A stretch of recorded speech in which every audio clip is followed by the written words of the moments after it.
So, what is it now? Am I supposed to sit here? Yes, Where? Right? Yeah. Shri Mata जी, मानवीय जीवन का परम सत्य क्या है? ईश्वर क्या है और उसे कैसे पाया जा सकता है? इस बारे में आप कुछ चर्चा करेंगी? मानवीय जीवन का परम सत्य और लक्ष्य एक ही है कि सत्य को पाना। और सत्य क्या है कि हम आत्मा स्वरूप हैं।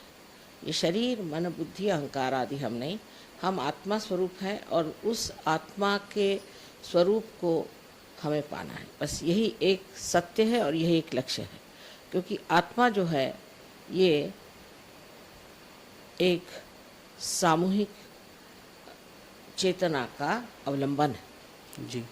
दूसरी बात, यही आनंद का स्रोत है, यही सत्य का स्रोत है और यही हमारे चित्त को आलोकित करता है। इसलिए इस आत्मा को हमें प्राप्त करना चाहिए और वो प्राप्त करना बहुत आसान है। जी। पहले तो ये देखा गया है कि ये शास्त्रों में भी लिखा है कि लोग इस सत्य को पाने के लिए कहीं कहीं भटकते फिरते थे, फिर भी बरसों तपस्या करने के बाद या किसी भी गुरु की सेवा करने के बाद भी वो ज़रूरी नहीं होता था कि वो इस सत्य को पा सकें। अभी जैसा कि मैं खुद आपके सामने जो है रियलाइजेशन ले चुका हूँ और दूसरे लोगों ने, मैंने देखा है हज़ारों लोगों ने लिया है, इतनी आसानी से लिया है, ये कैसे संभव हुआ? ये संभव होना ही था, क्योंकि हर चीज़, जैसे कि एक फूल है या पत्ती है, तो शुरुआत में आप देखते हैं कि एक पेड़ पर एक दो ही पत्तियाँ आती हैं, एक ही फूल आता है। लेकिन जैसे जैसे उसकी उत्क्रांति होती जाती है, जैसे जैसे बढ़ते जाता है, तो उस वक्त बहुत से फूल एक पेड़ पर आ जाते हैं। उसी प्रकार आज मैं इसे ब्लॉसम टाइम कहती हूँ कि बाहर आई हुई। जी। और जो लोग पहले गिरी कंदरों में परमात्मा को खोजते थे, आज एक बहुत ही सर्वसाधारण गृहस्थी में रहते हुए लोग नज़र आ रहे हैं। इन्होंने ये सारे काम कर चुके हैं। जी। और कोई सा भी आप अगर संशोधन देखें तो उसमें बड़ी तपस्या पहले होती है और वो युगों तक चलती है। फिर उसको फलस्वरूप वो सब समाज हित के लिए, सबके लिए हितावह होते हुए और वो साध्य भी हो जाती। जैसे अब बिजली को देखिए, आप इसको पाने के लिए कितनी मेहनत की गई थी, लेकिन आज हर एक ग्रामीण भाग में आप बिजली पाते हैं। राइट। तो वो समा आना पड़ता है। जी। एक और प्रश्न ये है कि कुंडलिनी क्या है और इसकी जागृति कैसे होती है? सत्य की खोज में मेरे ख्याल से कुंडलिनी ही एकमात्र मार्ग है जिससे सत्य को पाया जा सकता है। इसकी जागृति कैसे होती है? कुंडलिनी हमारे अंदर एक जीवंत व्यवस्था है। जैसे हमारे अंदर हृदय है और हमारे अंदर अनेक शक्तियाँ कार्यान्वित होती हैं, उसी प्रकार हमारे अंदर कुंडलिनी नाम की शक्ति जो है सुप्तावस्था में त्रिकोणाकार अस्थि में, जिसे कि सेक्रम अंग्रेजी में कहते हैं। सेक्रम का मतलब होता है सेक्रेट। जी। तो ऐसी ये एक शक्ति है जिसे हम कहते हैं कि ये शक्ति शुद्ध इच्छा है। बाकी सारी इच्छाएं आप इकोनॉमिक्स में जानते हैं कि कोई सी भी इच्छाएं जो हैं, कहा जाता है कि in general they are not satiable. एक इच्छा हुई, फिर दूसरी इच्छा हुई, फिर तीसरी इच्छा हुई, और जो इच्छा पूर्णित भी होती है उससे सुख नहीं मिलता, समाधान नहीं मिलता। पर ये शुद्ध इच्छा है। और शुद्ध इच्छा, चाहे आप इसके बारे में चेतित हो या न हो, पर शुद्ध इच्छा ये है कि हमें परमात्मा की जो चारों तरफ फैली चराचर में शक्ति है उससे एकाकारिता आनी चाहिए। जी। क्या ये हर एक साधारण इंसान के लिए उतना ही आवश्यक है कि वो साधारण के ही जल्दी होती है। जी। कोई अपने को बड़ा असाधारण समझता है तो उसकी समझ से उसमें इतना अहंकार आ जाता है कि उसमें कुंडलिनी खुद ही बना करती है। और हर एक मनुष्य की अपनी व्यक्तिगत अपनी माँ है, और वो जैसे कि टेप रिकॉर्ड होता है उस तरह से इसने सब कुछ टेप कर लिया है और वो सब जानती है कि आप कहाँ तक क्या हैं, और उसी के अनुसार वो स्वयं इसको स्वयं चालित है और वो इस तरह से इस चक्रों को जानती है कि तो आपके कौन से चक्र खराब हैं और उसका उठना कहाँ तक ठीक है। कुछ लोगों में तो मैंने देखा है कि उनके असामाजिक व्यवहार के कारण, उनकी स्वार्थ के कारण, उनके धर्मांधता के कारण और कभी कभी उनकी दुष्टता के कारण कुंडलिनी एकदम हताहत दुर्बल हो करके जैसे कोई बड़ी जख्मी शक्ति की तरह पड़ी रहती है, उसको उठाना बहुत कठिन होता है। जी, मैंने ये देखा है, जैसे मेरे देहरादून के श्री अरुण गोयल हैं, उन्हें ब्लड कैंसर था। यहाँ पे मैंने बहुत लोगों को देखा कि उन्हें बड़ी गंभीर बीमारियाँ थी, मगर अब नहीं हैं, और वो मेडिकली तो पॉसिबल नहीं था। तो ये इस सहज योग के द्वारा ये किस प्रकार संभव है? कुंडलिनी जब जागृत हो जाती है तो वो हमारे 7-6 चक्रों में से गुजरती है, जी, और ये शक्ति जब इन 6 चक्रों में से जाती है तो उसके अंदर बसे हुए जो उन चक्रों के अधिष्ठित देवता लोग हैं वो जागृत हो जाते हैं, और वो अपनी शक्ति को प्रदान करते हैं, और उस शक्ति से मनुष्य ठीक हो जाता है। अब ये कि आजकल के युग में कोई देवता की बात करे तो लोग उसे समझ नहीं सकते, पर जो है सो सत्य मैं आपसे बता रही हूँ। जी। सहज योग में लोग कूल ब्रीज या चैतन्य लहरियों की बात करते हैं, ये क्या चीज़ है? ये कैसे अनुभव होता है इसका साधारण जन को? असल में हमारे चारों तरफ चराचर में, अणु रेणु में, हर जगह ये चैतन्य फैला हुआ है। जी, और ये परम चैतन्य जो है ये परमात्मा की शक्ति कहिए या आदिशक्ति की शक्ति है, और ये शक्ति बहुत सूक्ष्म शक्ति है जो हर चीज़ को चलाती है। हम लोग तो बहुत सी चीज़ें बस मान ही लेते हैं, जैसे कि एक बीज है, उसको हम माँ के उदर में डालें तो उसमें से हजारों पेड़ कैसे निकल आते हैं। कोई सी भी जीवंत क्रिया कैसी होती है, सारी जीवंत क्रिया यही शक्ति करती है। और हमारे अंदर भी जो स्वयं चालित शक्तियाँ हैं, जैसे कि हमारा हृदय, हमारी पाचन क्रिया आदि जो है, वो भी सब यही शक्ति कार्य करती है। सो इस शक्ति को हम लोग सिर्फ मान लिया है, और साइंस से हम सिर्फ जो कुछ बाह्य में है वो देखते हैं, लेकिन जो अंदर उसके सूक्ष्म शक्ति है उसके लिए आपको सूक्ष्मता में उतरना पड़ेगा। जी। आध्यात्मिक शास्त्रों में लिखा है कि desire should be pure desire. Pure desire, ये प्योर डिज़ायर क्या होता है? What is pure desire? शुद्ध इच्छा और इच्छा, इसमें इच्छा जो है मनुष्य की, मैंने आपसे बताया कि कोई सी भी इच्छा जो होती है जो पूरी थी नहीं होती, जी, वो शुद्ध कैसे हो सकती? क्योंकि अगर वो शुद्ध होती तो उससे कोई तो समाधान होता, पर नहीं होता, फिर दूसरे पे हम करते। पर शुद्ध इच्छा ऐसी चीज़ है कि उससे आपका संबंध उस चराचर की शक्ति से हो जाने के कारण, जैसे कि इसमें अब आपके ये कनेक्शन है, जब तक आप इसको मेन से नहीं लगाइएगा, आप कुछ भी कर लीजिए, इसका कुछ मन नहीं भरने वाला। इसी प्रकार की चीज़ समझ लीजिए कि आप जब मेन से लग गए तो आप पूरी तरह से समाधान में आ जाते हैं। इतना ही नहीं, लेकिन आपका चित्त इतना आलोकित हो जाता है कि आप स्वयं पे आश्चर्य करते हैं कि मैं ऐसी कौन विशेष चीज़ है। जैसे मान लीजिए कोई देहात में आप गए और वहाँ आप टेलीविज़न ले गए और कहने लगे कि इसके अंदर सब तरह के आप सुंदर सुंदर नृत्य वगैरह देख सकते हैं, सारी दुनिया की चीज़ें देख सकते हैं, तो कोई देहाती कहेगा कि बेकार की बातें करते हैं, इस डब्बे में क्या आएगा। पर जब आप उसको मेन से लगा देते हैं तो खुद ही हैरान होता है। इसी प्रकार हम भी एक उत्कृष्ट कंप्यूटर हैं, हम उत्कृष्ट एक टेलीविज़न है। जो कुछ आपने बाहर बनाया उससे बहुत ही कहीं अधिक कार्यशील और उत्तम ऐसा हम लोगों का साधन है, उसको इस्तेमाल करना चाहिए। जी। एक और बात यह है कि जैसे मैंने अभी देखा है कि बहुत लोग पहले इस सहज योग में आने से पहले शराब पीते थे या सिगरेट पीते थे। ये जो सेमिनार हो रहा है, इसमें ना तो मैंने किसी को भी, इतने हज़ारों लोगों की गैदरिंग में किसी एक को भी सिगरेट पीते नहीं देखा है। ये आप कैसे एक्सप्लेन करेंगे? हाँ, एक रात में ही छोड़ के खड़े हो जाते हैं। उसकी वजह ऐसी है कि जब आपकी आत्मा की जागृति हो जाती है तो आपके अंदर प्रकाश आ जाता है। जैसे कि समझ लीजिए हम आपसे कहें कि आपने हाथ में एक सांप पकड़ा हुआ है और अंधेरा है, आपको दिखाई नहीं दे रहा, तो आप कहेंगे नहीं ये सांप नहीं, ये तो एक रस्सी ही है, और आप मानेंगे ही नहीं हम जितना भी कहेंगे कि ये रस्सी नहीं, ये सांप है। पर अगर आप में प्रकाश आ गया तो आप स्वयं ही उसको छोड़ देंगे एक क्षण में, और आप बहुत शक्तिशाली हो जाते हैं। उस शक्ति में प्रेम है, ये विशेष बात है। बहुत आप कहना चाहिए कि आप बहुत डायनामिक हो जाते हैं, पर उसी के साथ आपके अंदर अत्यंत प्रेम बहने लग जाता है। जी।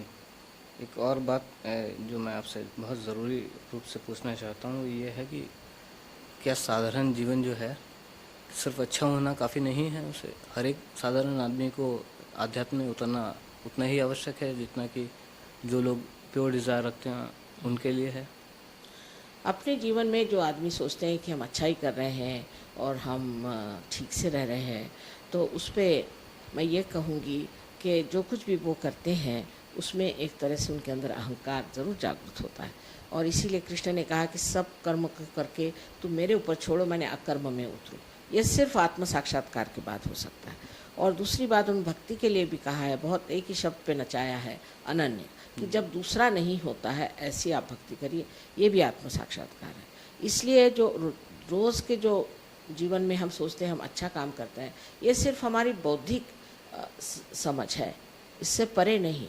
लेकिन केवल सत्य तो सिर्फ आप आत्मा से ही जान सकते हैं कि ये केवल सत्य है। इसीलिए सहयोग में आप देखिए हर आदमी वही बात कहेगा, कोई ऐसा नहीं होगा कि एक आदमी एक बात कहेगा दूसरा आदमी दूसरी बात कहेगा, कोई वाद विवाद का सवाल ही नहीं आता है, एक दूसरों का मज़ा उठाने के सिवाय कुछ और होता ही नहीं। जी, आपने जैसे बताया आपके मुताबिक हर एक आदमी के लिए अभी आध्यात्म में उतरना बहुत आवश्यक हो चुका है, लेकिन वो आध्यात्मिक और सांसारिक जीवन में कैसे समन्वय कर पाएगा? वो बहुत ज़्यादा हो जाता है, क्योंकि परिवर्तन आ जाता है, मनुष्य में परिवर्तन आ जाता है, उसके अंदर का अहंकार ढल जाता है, उसके अंदर में जो कुछ उसमें कुसंस्कार हैं, कंडीशनिंग्स हैं, वो गिर जाती हैं, और मनुष्य एक स्वस्थ, एक बहुत प्रेममय और एक बहुत ही समझदार, वाइस जिसको कहते हैं, इस तरह का इंसान बन जाता है। तो ऐसे आदमी के साथ जीवन बिताना तो बड़ी मज़े की चीज़ है जी। और इससे बच्चे भी बहुत अच्छे हो जाते हैं और आपस के संघर्ष कम हो जाते हैं। संघर्ष इसलिए आते हैं क्योंकि हम अज्ञान में, अंधकार हो उस वक्त सब लोग बैठे रहते हैं, उनको ये नहीं पता कि हमारा एक दूसरे से रिश्ता ही क्या है। अगर वो चलने लग जाए तो चारों को अपने पैर से कुचल देंगे, किसी को गिरा देंगे, किसी को मार देंगे, पता ही नहीं चलेगा। पर अगर जब प्रकाश आ जाएगा तो वो देखते हैं कि ये यहाँ, हम यहाँ, हमारी ये जगह, उनकी वो जगह, कोई किसी की भी स्वतंत्रता को किसी का आक्रमण नहीं करता। जी, अब हम ये मान लेते हैं कि हर साधारण इंसान ये समझ गया है कि उसे अध्यात्म में उतरना है, इसके लिए उसे किसी गुरु की ज़रूरत होगी, तो वो मिथ्या गुरु या सत्य गुरु, सद्गुरु, इसमें कैसे पहचान कर पाएगा?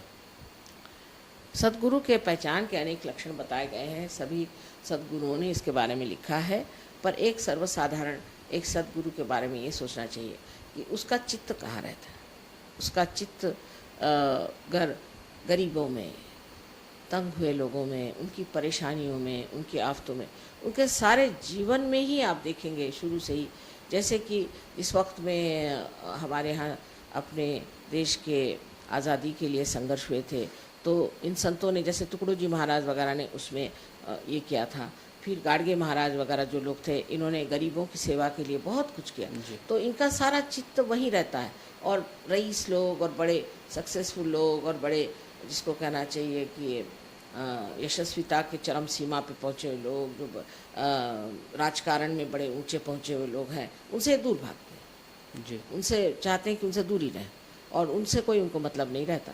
उनको मतलब उन्हीं लोगों से रहता है कि जो बिल्कुल बहुत नीचे स्तर पे हैं, जो बहुत दुखित हैं और उनके लिए बहुत दुखी भी रहते हैं।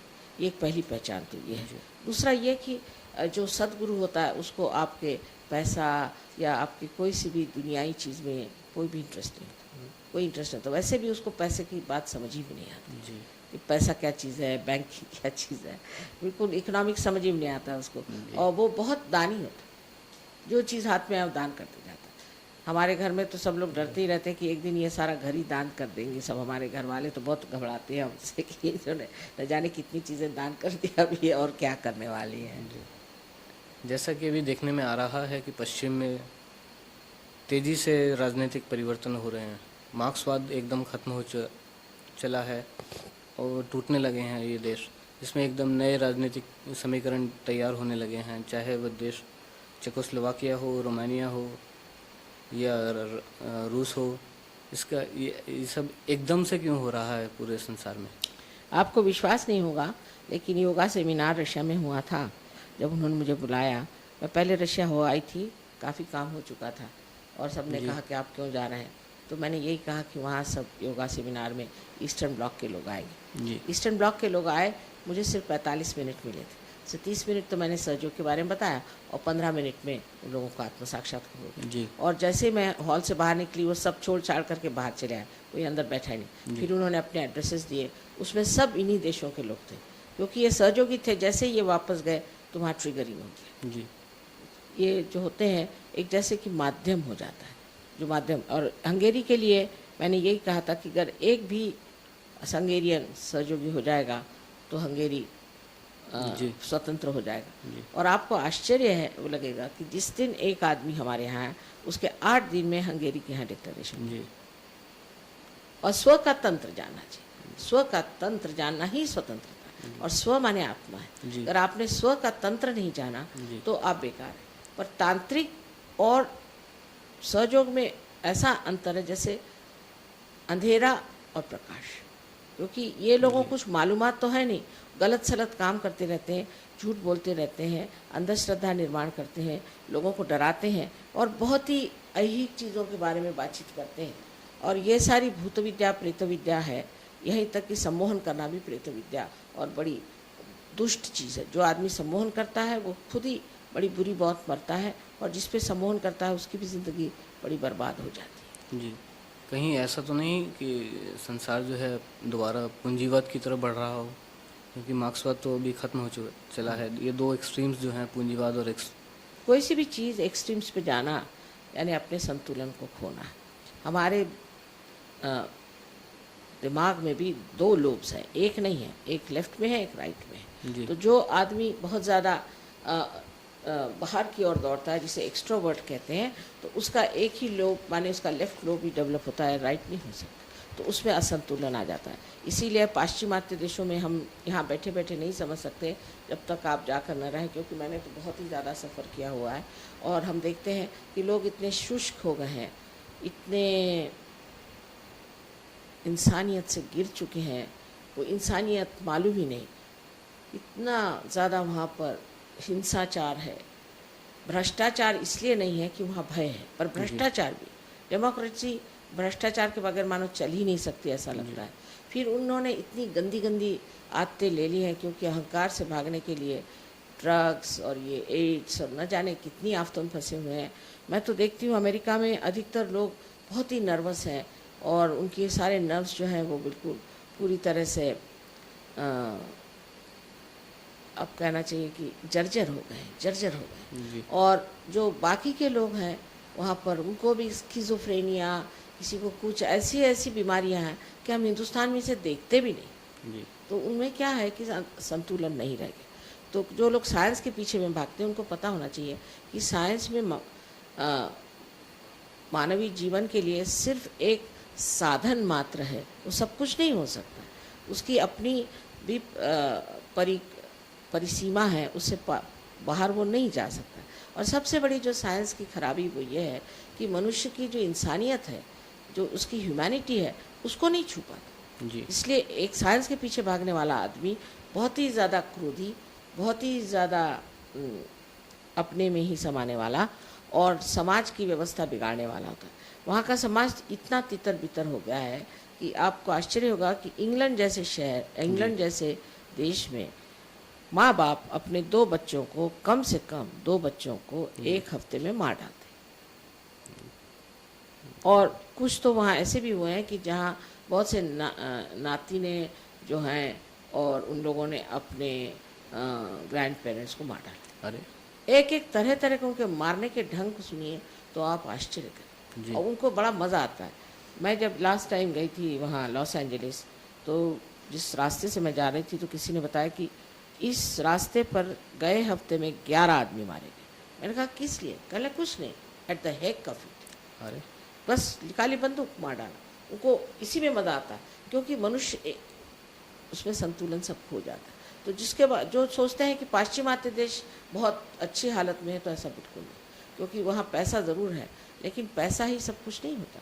पूंजीवाद के ओर जाने वाले लोगों को पता होना चाहिए कि पूंजी से ही सब कार्य नहीं। जी हाँ, अब जैसे कि है, आप कह सकते हैं समाजवाद जहाँ हुआ, जहाँ पूंजीवाद नहीं, वहाँ भी अतिशयता हो कि पावर की तरफ जाने से उस तरफ ध्यान नहीं दिया गया, जो बहुत ज़रूरी चीज़ है। पर तो भी मैं कहूँगी कि रशिया के लोग बहुत बढ़िया लोग, जी क्योंकि वहाँ की गवर्नमेंट ने जो भी उनके साथ किया, उनका दिमाग जो है उसमें किसी भी तरह की धर्मांधता नहीं है, अंधश्रद्धा नहीं है, और कोई भी धर्म का उनके ऊपर, मतलब मनुष्य के बनाए हुए धर्म का उनके ऊपर पगड़ा नहीं है। वो लोग किस तरह से एक तरह से जी बड़े स्वतंत्र विचार के लोग हैं। पर उनको राजकारण में वो फंसे नहीं, राजकारण से उनका मतलब नहीं था।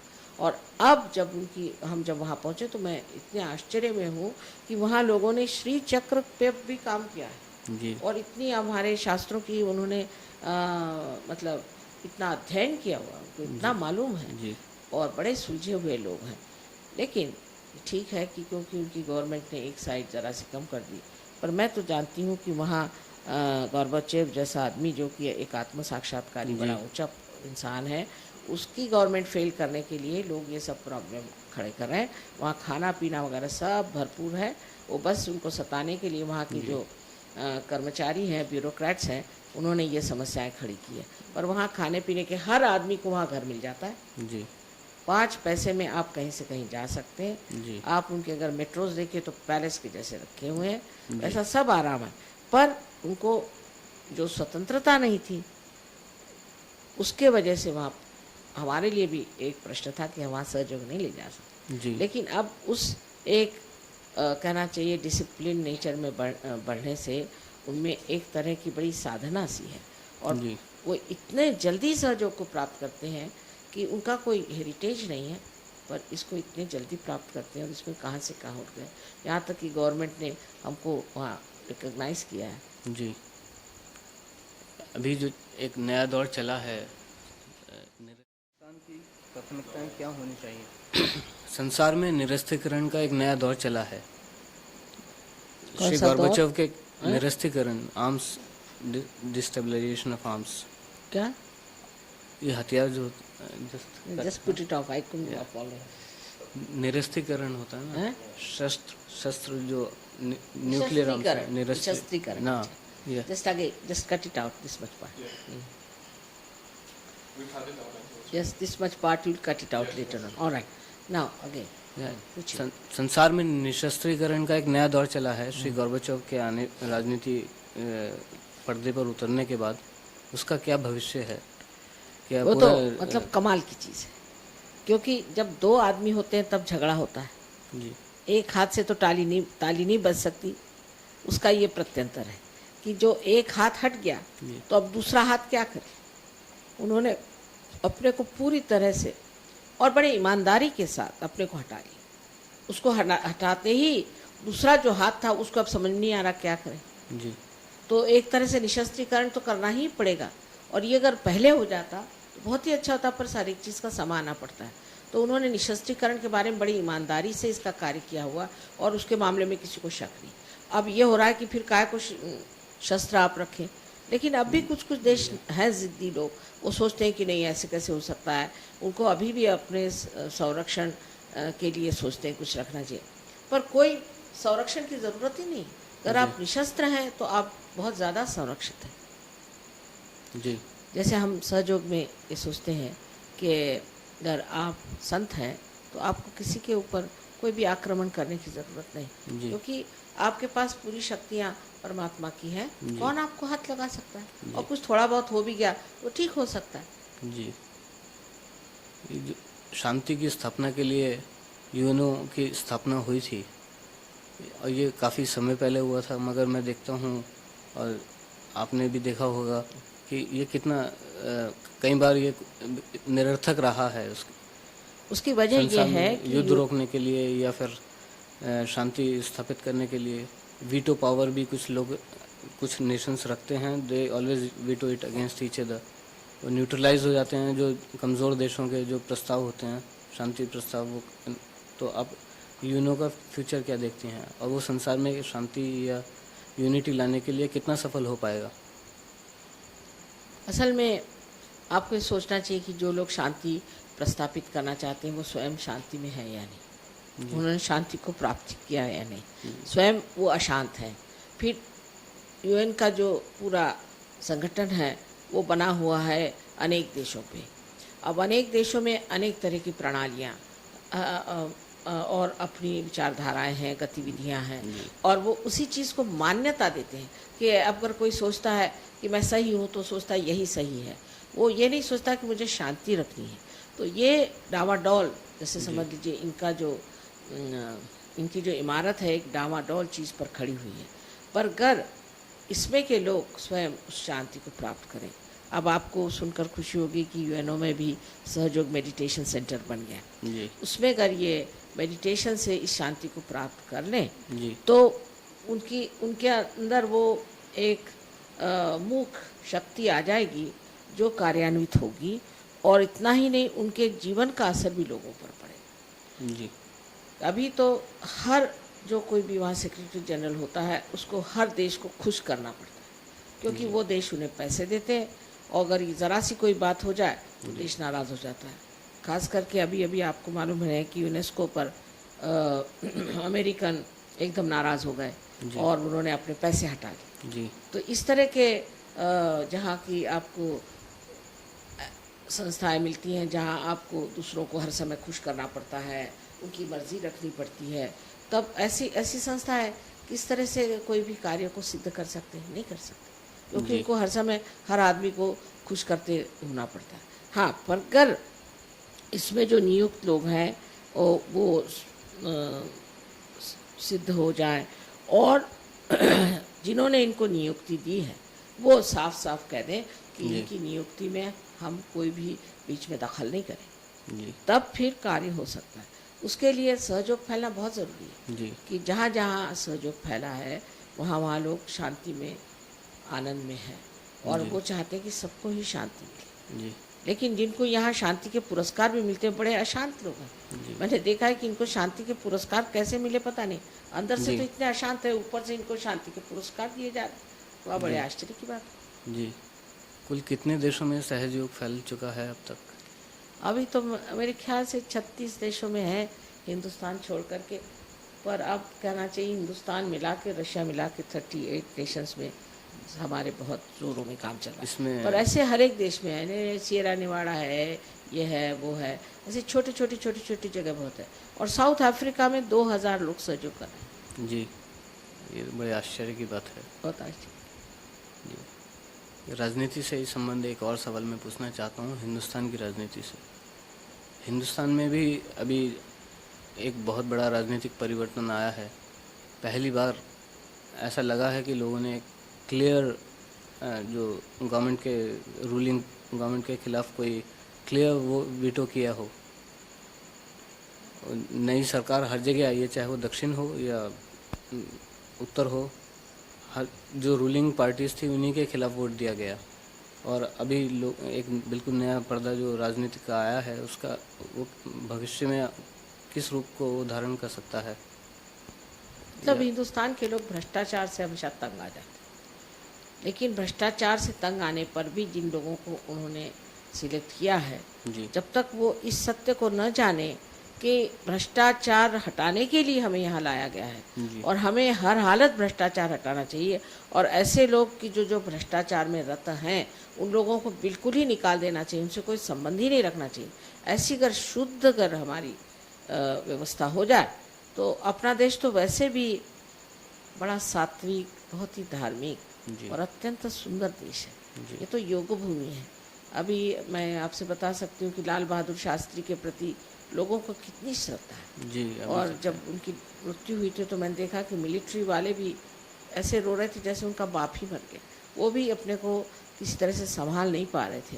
तो क्या उनमें क्या विशेषता थी कि वो देश प्रेमी थे, देश के प्रति नितांत उनको श्रद्धा थी और वो जानते थे कि मेरा देश बहुत उत्तम देश है। और दूसरी बात यह है कि देश का पैसा खाना, लोगों का पैसा खाना और इस तरह की मतलब बहुत ही गिरी हुई बातें वो कभी सोच भी नहीं सकते। ऐसे आदमी थोड़े दिन आए जन संसार में, लेकिन उनका अभी भी नाम है और प्रदेश में भी लोग उनको बड़ी श्रद्धा से देखते हैं। उनके प्रति किसी ने भी कोई उनके खिलाफत में आज तक एक शब्द नहीं किया। जी, जैसा कि मुझे मालूम चला है कि आपने आज़ादी की लड़ाई में भी हिस्सा लिया और जेल भी गई, तो आज़ादी के बाद क्या आपने कभी राजनीति में आने की ज़रूरत महसूस नहीं की? राजनीति में आने की ज़रूरत महसूस नहीं की? असल में जब तक देश परतंत्र है, मैं महात्मा गांधी के साथ बहुत बचपन से थी। वो मुझे नेपाली कहते थे और वो बहुत धार्मिक, बहुत अत्यंत स्वच्छ आदमी थे, बहुत स्वच्छ, ज़रा कड़क थे लेकिन बच्चों के साथ बहुत प्यारे थे और मुझे बहुत ही प्यार करते थे। और वो खुद ही कहते थे कि जब तक हमें स्वतंत्रता नहीं मिलती तब तक हम आत्मा की बात नहीं कर सकते। जी और उनके बिल्कुल पूर्ण धारणा थी कि जब स्वतंत्र हो जाएंगे तो आत्मा का कार्य शुरू हो सकता है, और अगर आज वो होते तो सहयोग के साथ होते। लेकिन दुर्भाग्य ऐसा है कि वो है नहीं। और जिस वक़्त हमें स्वतंत्रता मिल गई तो हमने एक दूसरा ही स्वरूप ले लिया। ऐसे लोग आ गए कि जिनका हमने कभी नाम भी नहीं सुना था, जिन्होंने कोई कार्य भी नहीं किया था।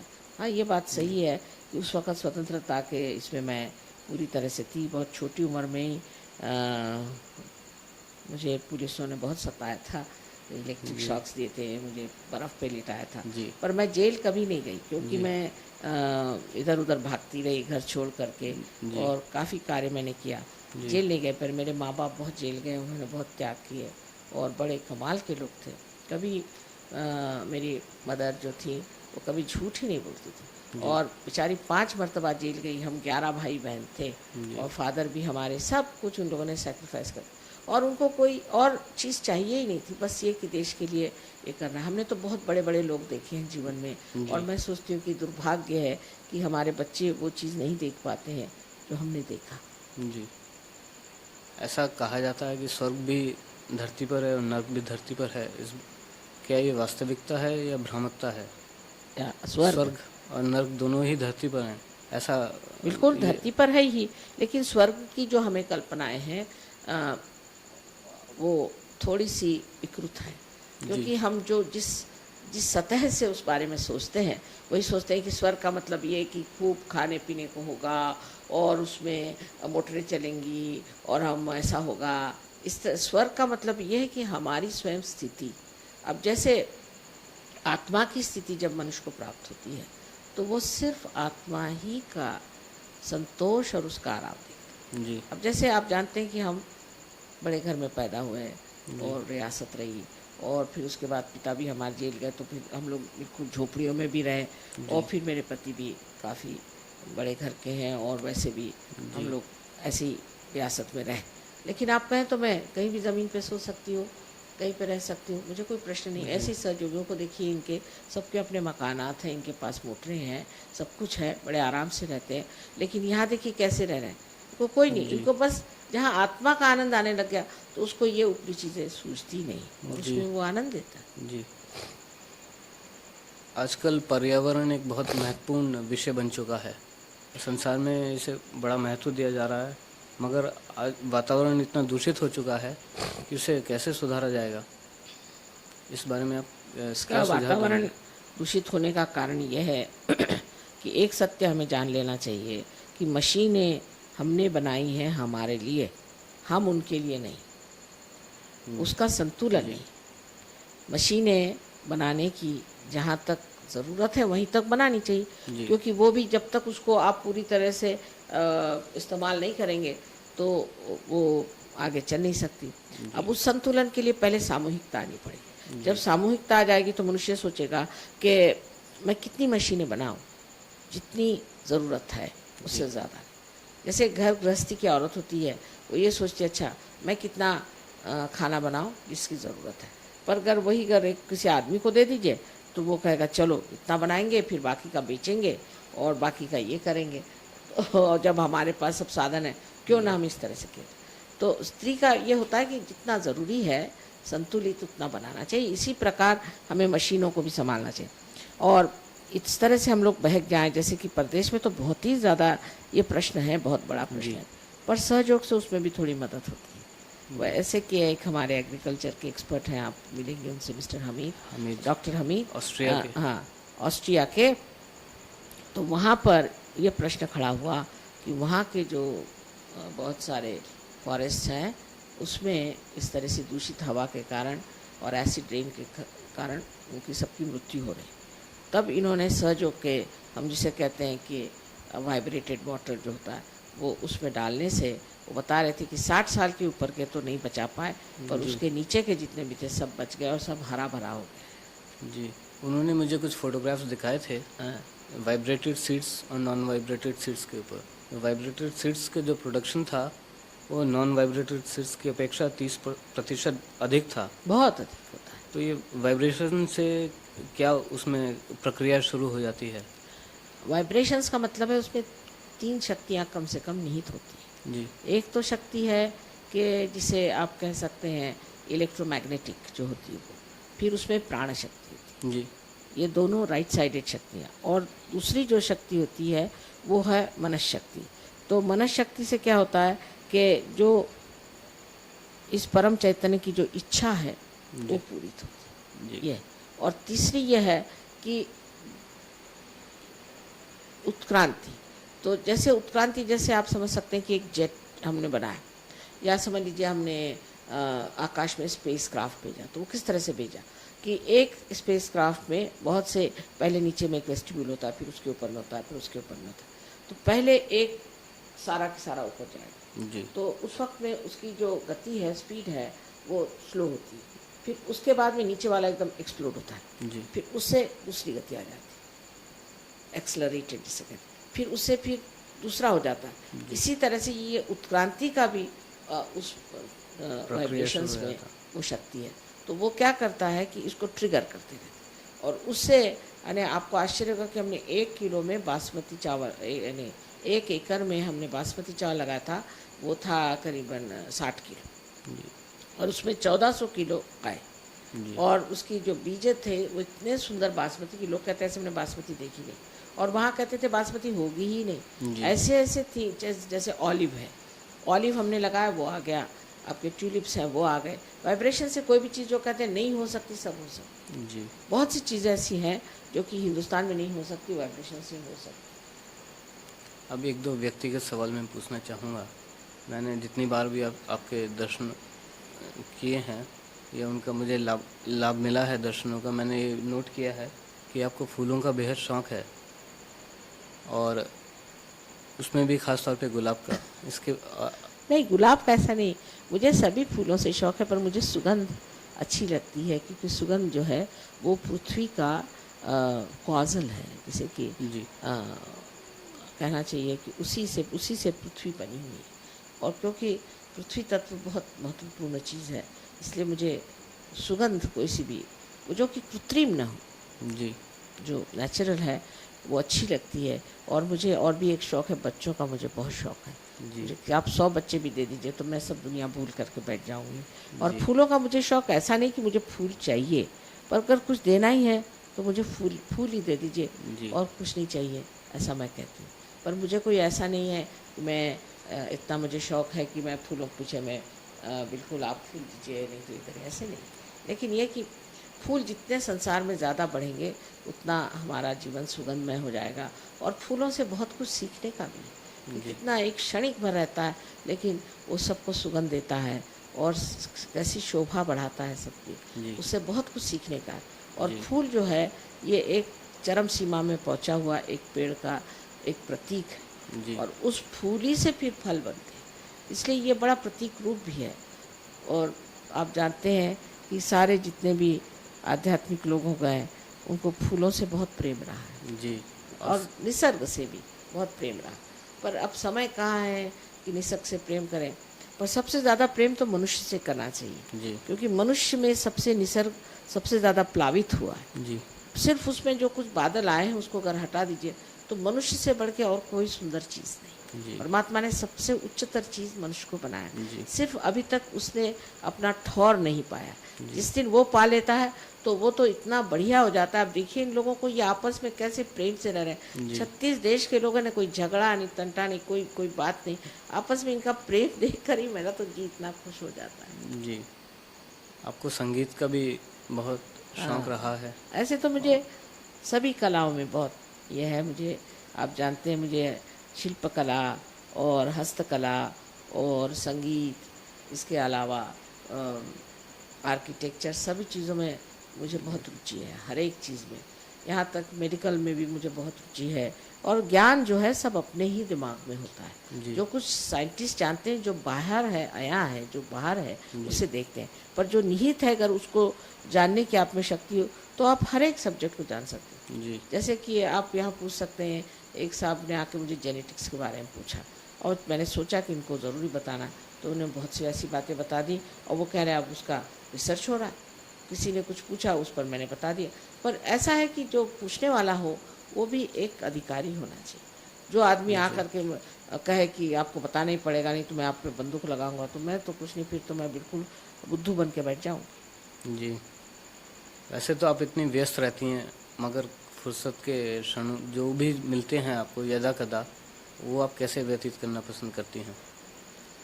अकेले में तो मैं बहुत खुश रहती हूँ, क्योंकि मेरे ही अंदर सब कुछ है, मैं जानती हूँ। जी। और अकेले में मुझे कभी लगता ही नहीं कि मैं अकेली हूँ। मैं कभी जिसको कहते हैं बोरिंग वगैरह, वो मैं जानती नहीं क्या चीज़ होती है, मुझे आज जी। तक मालूम नहीं है। जी।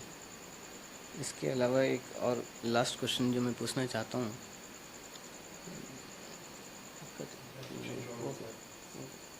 We have a few, what, 4 minutes? 2 minutes. 3 minutes? हाँ, चलो पूछ लो।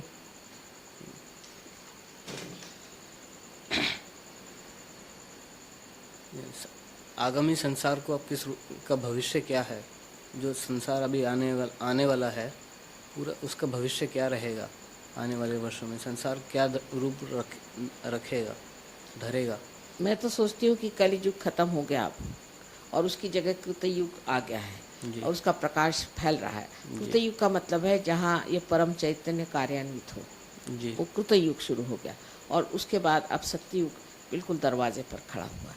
जी। उसका वर्णन करना, उसको समझना मनुष्य के बस का तब होगा जबकि वो आत्म साक्षात्कारी होगा। जी। मुझे तो लगता है कि इन सहयोगियों को जब मैं देखती हूँ, लगता है सत्ययुग ही है, ये जी। तो वैकुंठ ही है, ये द्वारिका है, और लगता ही नहीं कि इससे बाहर कोई चीज़ है। पर बाहर आने पर देखते हैं कि अभी बहुत कुछ करना है, और बहुत लोगों को ठीक करना है, और बहुत सारी ऐसी गलत चीज़ें चल पड़ी हैं कि जो अवरुद्ध करती है इन चीज़ों को, जो मनुष्य के लिए बहुत ही हानिकारक। लेकिन सत्य तो हमेशा स्वयं प्रकाशित होता है, स्वयं प्रस्थापित भी हो सकता है। जी। आपने इतना समय दिया, हमारे दर्शकों को ज़रूर इससे लाभ पहुंचेगा, मुझे पूर्ण विश्वास है इस बात का। और मैं चाहता हूं कि आप उनके लिए कोई अपने मन से कोई एक संदेश कहें अंतिम कुछ शब्दों में, तो अच्छा रहेगा। एक ही संदेश तो एक ही है मेरा, छोटा सा, कि अपनी आत्मा को जानो, अपनी आत्मा की शक्ति को जानो। आप ही की अपनी शक्ति है, और मेरा इसमें कोई लेना देना नहीं बनता। जैसे कि एक दीप जला हुआ है, वो दूसरे दीप को प्रज्वलित कर सकता है। अगर वो दीप ठीक हो तो वो प्रज्वलित हो जाता है, फिर वो जो जला हुआ दीप है वो दूसरों को प्रज्वलित कर सकता है। इसी तरह से संसार का जो सारा कुछ क्लेश है, जितनी तकलीफ़ें हैं, संघर्ष है, ये सारा खत्म हो सकता है जबकि हमारे अंदर ये प्रकाश स्थापित हो जाए। बहुत बहुत धन्यवाद माता जी आपका।